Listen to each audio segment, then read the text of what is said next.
Buenos días compañeros y docentes. En el día de hoy les vamos a hablar un poco acerca de qué es la lúdica, las características y su relación que ésta tiene con la danza y ciertos juegos. Los integrantes son Marcela Pineda, Lina Pertús, Aleinis Mercado, Ángela Molina y mi persona Daniela Franco. A continuación les dejaré con esta exposición. Para empezar hablemos un poco sobre qué es la lúdica. A continuación mostraré 3 autores los cuales afirman para ellos qué es la lúdica. Iniciamos con Jiménez, 1998, el cual afirma que la lúdica está ligada con la cotidianidad y en especial en la búsqueda del sentido de la creatividad del desarrollo humano. Seguidamente tenemos a Winnicott, 1994, expresada en una de las páginas de su libro número 14, el cual ubica que la lúdica está en la creatividad y el deseo, y aunque físicamente para él no se ha logrado ubicar como tal la lúdica, esta suele situarse en un plano de la conciencia en las estructuras cognitivas y afectivas, al igual que emocionales, llamada así para él una zona transicional. Por último tenemos a Dinello 2007 en una de las páginas 22, el cual afirma que la lúdica es una opción de comprensión, el cual concibe nuevas representaciones que transforman creativamente la percepción fenomenológica de la comunidad, dando así lugar a nuevos procesos de conocimientos, de creaciones y de relaciones emocionales positivas entre la humanidad. Asimismo, conceptualizamos la lúdica, según nuestras propias palabras, como aquellas actividades que se pueden realizar en cualquier tipo de edad entre las personas con un fin de recreación o de aprendizaje, el cual toma un modelo de metodología diferente y un poco más atractiva para estas personas para así llegar a un fin y un objetivo concreto. Gracias. Hoy les estaré explicando acerca de la definición de la palabra juego, su evolución y sus características. La palabra juego proviene del latín iocus, que quiere decir broma o diversión. El juego es una actividad recreativa, física y mental, la cual es desarrollada por uno o más individuos. Su objetivo es entretener y divertir. Además, el juego ayuda a que las personas desarrollen desde niños habilidades y destrezas tales como intelectuales, motoras o sociales. El origen de esta palabra se remonta desde las épocas primitivas. Aquí el juego era una preparación para la vida y la supervivencia. Luego nos vamos a Grecia. Aquí principalmente se dieron los Juegos Infantiles y también los Juegos Olímpicos. Estos fueron el acontecimiento cultural más importante de la antigua Grecia y se celebraron durante 293 Olimpiadas consecutivas. En Roma adoptaron los Juegos Infantiles de Grecia y se incorporaron otros traídos por los esclavos, como las muñecas, el yo-yo y el trompo. Los juguetes estaban hechos principalmente de madera, tela o arcilla. Después de esto aparecieron pensadores clásicos como Platón y Aristóteles. Ellos ya daban una gran importancia al aprender jugando y animaban a los padres a que dieran a sus hijos juguetes que los ayudaran a formar sus mentes para actividades futuras como adultos.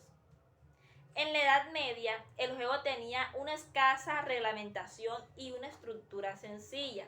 Se utilizaban pocos objetos, la mayor parte se realizaba al aire libre y sin pasión por el resultado. Ya en el Renacimiento se produce un cambio de mentalidad. Lo individual viene a sustituir a lo colectivo. Ya no giraba todo en torno a Dios y los juegos populares y tradicionales cada vez más iban tomando fuerza. En la segunda mitad del siglo XIX aparecen las primeras teorías psicológicas sobre el juego, de autores como Spindler, Lazarus y Gross. Ya iniciado el siglo XX nos encontramos con Hall y Freud. En tiempos más recientes, el juego ha sido estudiado e interpretado de acuerdo a los nuevos planteamientos teóricos que han ido surgiendo en la psicología de Piaget. Él ha destacado en sus escritos teóricos como en sus observaciones clínicas la importancia del juego en los procesos de desarrollo del aprendizaje. Las características de los juegos dependerán en gran medida de su contexto de uso y de su tipología.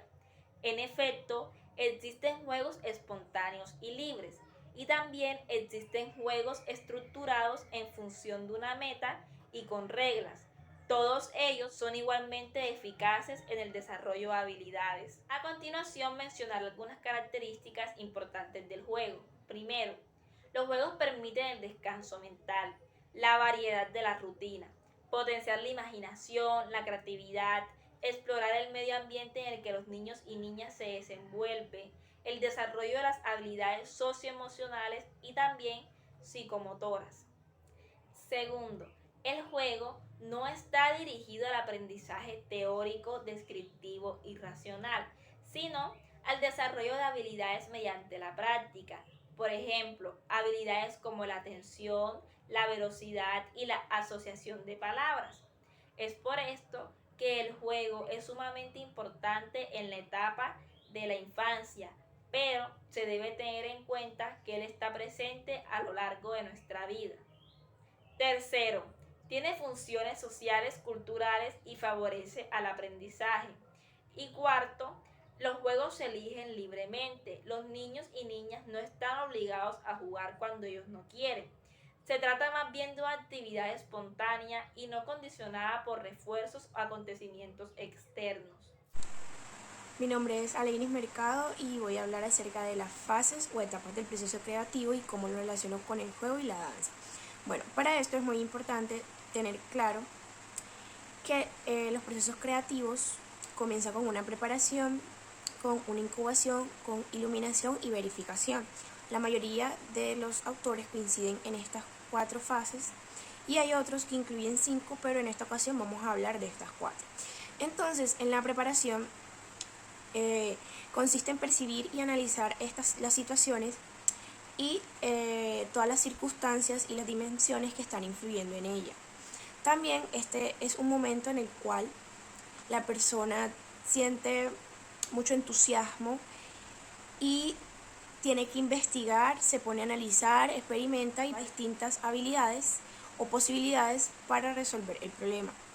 Y también, no obstante, en este paso solo es el primer estudio del proceso creativo y también es necesario que se experimente esta fase de reconocimiento del problema y la recogida de la información para que así se pueda superar a la siguiente etapa. Y yo este punto lo relaciono directamente con una parte de la lúdica que le llamamos la temática, que sería el contexto. Entonces la temática se orienta a aquello a lo que la danza hace referencia. Entonces nos planteamos preguntas como de qué trata, el origen de la danza, en este caso. También se dice que la danza responde a estados emocionales y también se sabe que además cada una de las diferentes manifestaciones danzarias surgen en condiciones históricas sociales concretas. Entonces yo lo relaciono a ambas porque nos están hablando acerca del origen, en este caso de la idea que tengamos, y de ahí van a surgir otras cosas.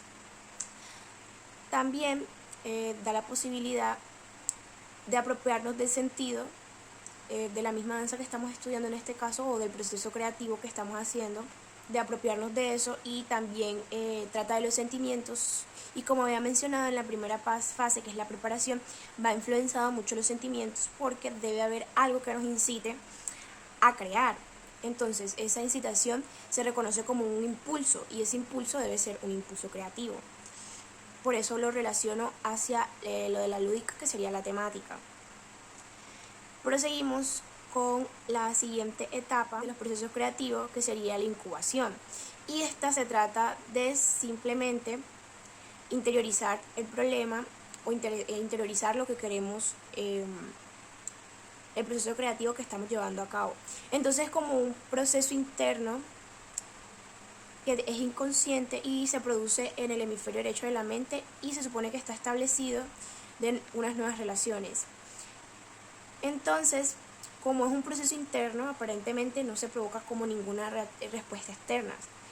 Sin embargo, esta etapa es una etapa que nos coloca en tensión emocional porque se nos genera una duda y no sabemos si podremos conseguir o no el objetivo de la propuesta creativa. También esta tensión va creciendo a la medida en la que se aumenta el tiempo dedicado a la fase de incubación y por esto muchos proyectos son abandonados justo en esta fase. Esta parte creo que la relaciono en la lúdica cuando no encontramos los mecanismos para llegar a las personas dentro de las metodologías de la lúdica. Es decir, muchas veces no encontramos cómo manejar a una población o una comunidad dentro de la lúdica, la motivación y el movimiento. Entonces, de pronto la respuesta de nosotros, al no saber cómo vaya a terminar ese espacio que estamos compartiendo, de pronto sería detenernos. Pero en el proceso creativo, o sea, detenernos quiere decir abandonar, pues de pronto el proceso que estamos llevando, tanto el proceso creativo como en la lúdica. Pero esto nos dice que no, porque pues esa duda que nos genera, si al final vamos a poder realizar un espacio donde esté abiertamente la lúdica presente, nos invita a que continuemos con la siguiente etapa y por lo tanto vendría la iluminación. Entonces en el proceso creativo la iluminación sería la solución que surge de lo improvisto, de lo que ya habíamos visto. Y esto es cuando todo cobra sentido, es decir, cada pieza del rompecabezas va en su lugar y está relacionado y está claro. También se trata de la fase de júbilo, la fase donde ya encontramos las piezas que van encajadas del rompecabezas, por así decirlo, donde estamos contentos y en la que sabemos que el esfuerzo que le invertimos están dando recompensas. Sin embargo, esto no es el final, pues todavía nos quedaría una etapa, no es la última fase del proceso. Entonces, continuaríamos con la verificación y en esta fase analizamos y verificamos y también se valida que la solución que estemos adoptando funcione. También tiene como consecuencia el abandono o la adaptación para ser finiquitado o puesto en práctica. Este momento emocionalmente es muy difícil, ya que está repleto de incertidumbre, como lo había mencionado anteriormente, y un tanto de inseguridad ante las últimas decisiones. Por lo tanto, yo relaciono estas últimas etapas la kinesis o lo estético, pues realmente dentro del proceso creativo y dentro de la lúdica hablamos acerca que hay que seleccionar, hay que diferenciar ideas de otras, y la kinesis que nos habla acerca de la apropiación como un modo de moverse. Entonces esto implica que debe haber la posibilidad en la que nos adaptemos y podamos modificar. Entonces esta apropiación se entiende como un proceso psíquico que permite que interiorizamos una norma o un principio o orientaciones o preceptos o convenciones o una técnica en el caso de él, pues dentro de la danza, y esta es presentada al sujeto desde el exterior como algo fuera de él, o sea, como algo desconocido, y que a través de los procesos de asimilación y acomodación el sujeto finalmente puede adoptarla como suya, de tal manera que asume la construcción propia. Entonces, continuando con esta idea, con los niños, las niñas y los adolescentes y los adultos, se pueden llegar a través de él por medio de la fantasía y por medio de la imagen en la lúdica. Es decir, en reemplazo de un método que sea mecanicista, o sea, que limite todas las ideas que tengamos, que limite todas las opciones que tenemos y que lo esquematice. Entonces la lúdica nos ayudaría con esto. Porque un paso básico podría ser el primer acercamiento y podría decirse que desde ese acercamiento se podrían crear muchísimas otras cosas y no necesariamente tendrían que seguir ese patrón de ese primer paso básico.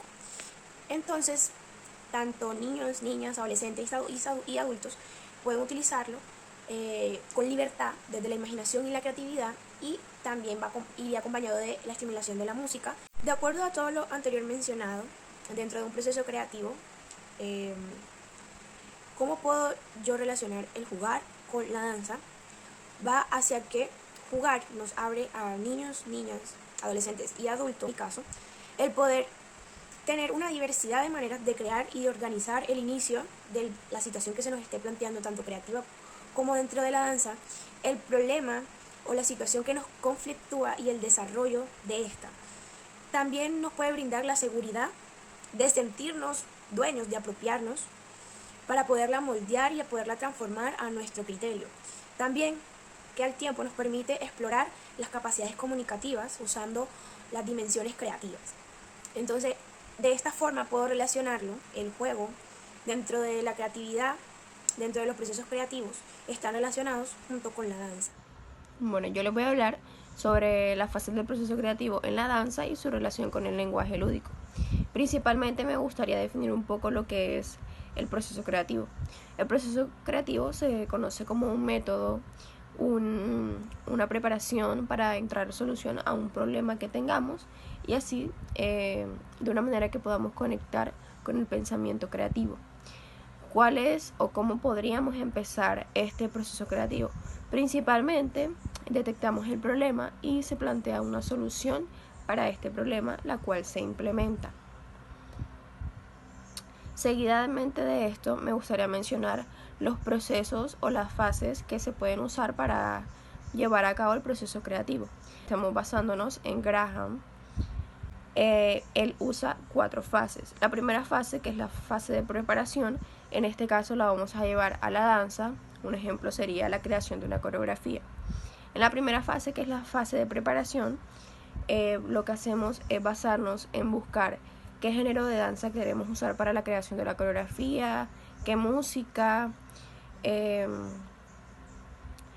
cuántos minutos queremos que dure, si son segundos, si son minutos, qué parte de la canción. Pues todo esto abarcaría esta primera fase. La segunda fase, que es la fase de incubación, sería empezar a ver qué quiero mostrar en la coreografía, cómo lo quiero mostrar, qué elementos quiero usar, toda esta parte que abarca un poco más de agarrar ideas y intentar ser como lo más objetivo en lo que quiero. La tercera fase, que es la de iluminación, ya vendría siendo como llevarlo a la improvisación, basándonos en esa fase anterior, que son las ideas que voy agarrando. Y en la improvisación, pues simplemente improviso para luego ya a la fase 4, que es la de verificación, ya decir, bueno, después de la improvisación quiero manejar estos movimientos, quiero implementar esto acá, y así ya en esta fase pues ya todo está mucho más concreto para finalizar esa etapa creativa. Hay unos métodos que voy a mencionar que se pueden usar en este proceso creativo, en la lúdica y en la danza. El primero es el Scamper, que se trata del acrónimo de varias palabras, que sería sustituir, combinar, adaptar, modificar, eliminar o reordenar.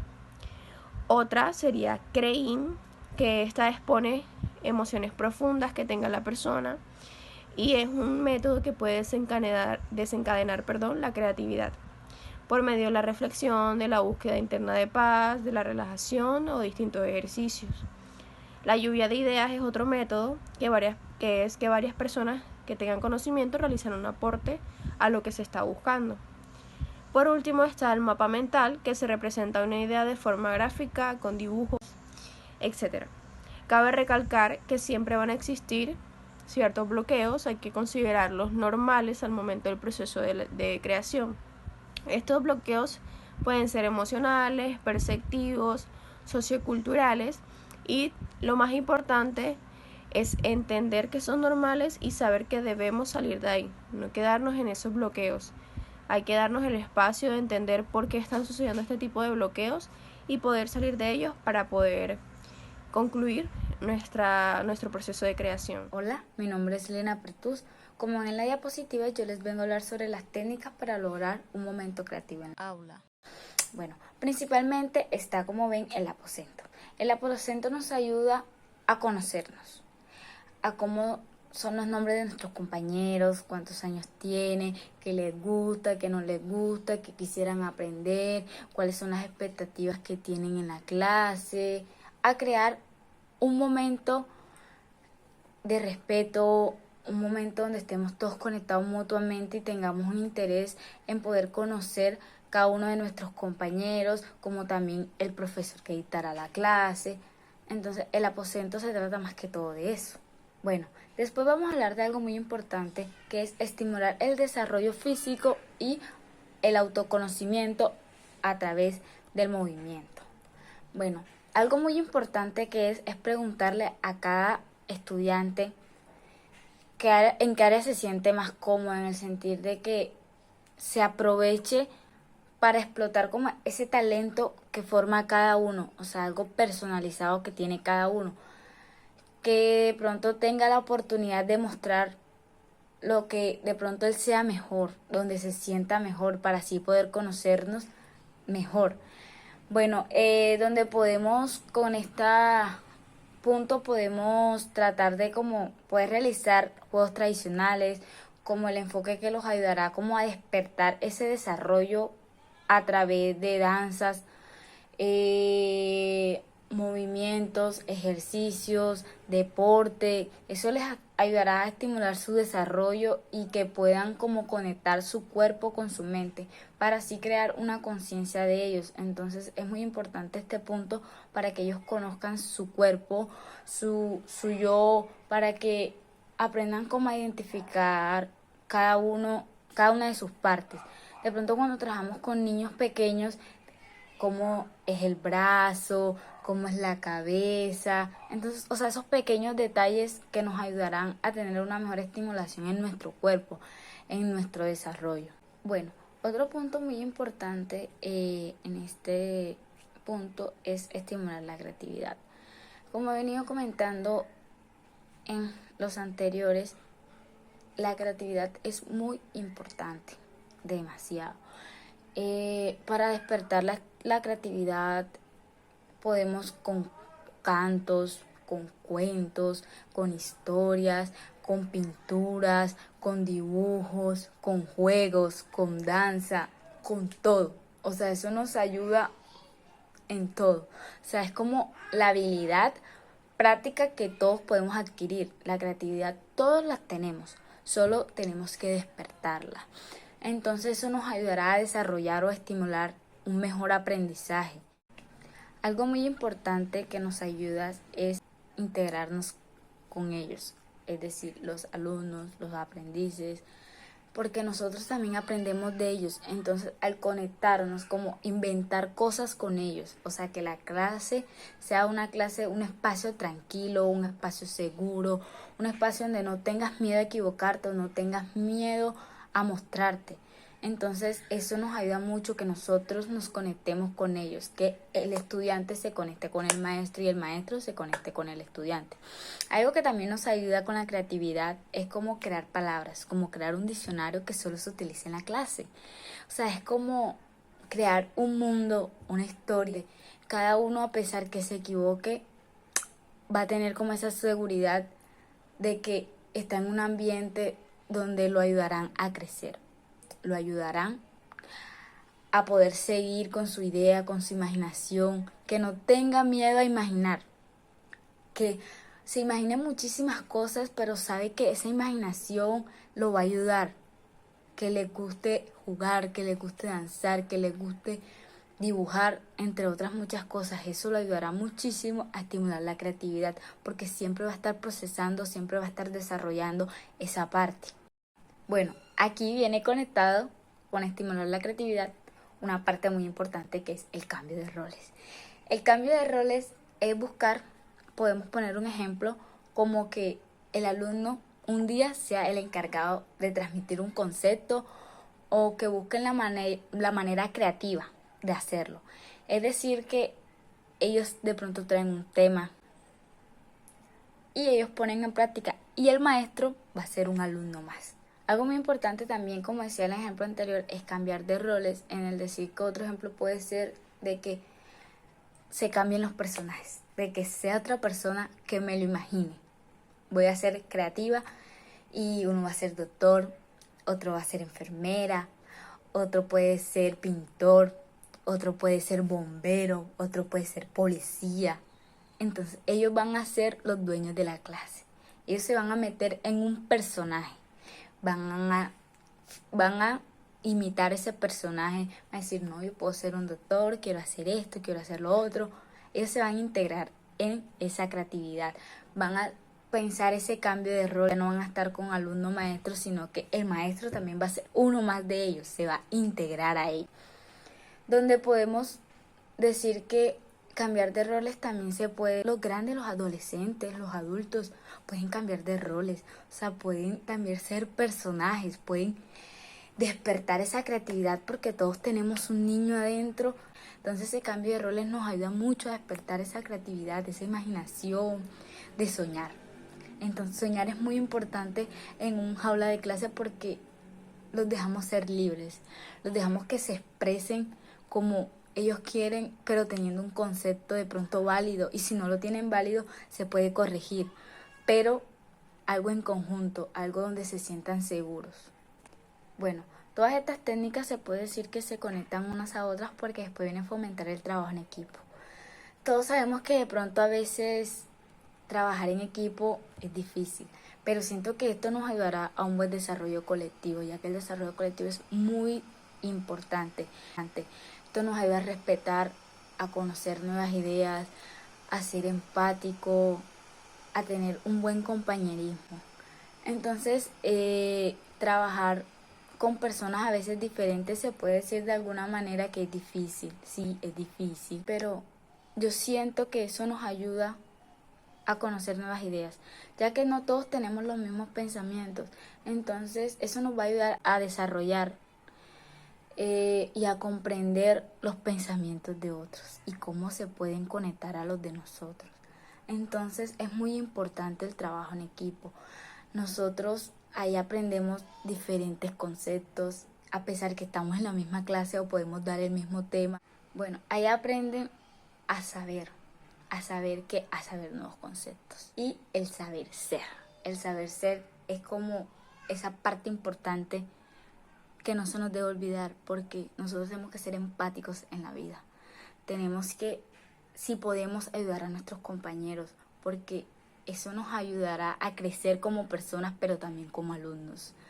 Entonces eso es una parte muy importante que debemos usar en una aula de clase, el compañerismo, ese trabajo en equipo. No debemos separarnos de que tú por un lado, yo por el otro, la parte individual. No, siempre puede haber un compañerismo, siempre puede haber un trabajo en equipo que nos ayude a crecer el desarrollo del tema, de la actividad, del juego, de la danza, de la técnica. Todo eso nos ayudará siempre a crecer como alumnos, pero también como personas. Retroalimentación, por último. Es como esa evidencia de los logros que tuvo cada alumno, como ese proceso, porque todos tenemos un proceso diferente, pero aprendemos diferente, pero aprendemos. Entonces es como esa evaluación que a veces hasta se hacen ellos mismos de todo ese proceso que tuvieron. Entonces la retroalimentación nos lleva más que todo a eso, a mirar nuestro camino, nuestro proceso, y que siempre sea un proceso bonito, un desarrollo que me sienta cómoda, que sienta que pueden pasar años, pero ese conocimiento quedará en mí, lo aplicaré en muchos casos, en otros no, pero voy a crecer.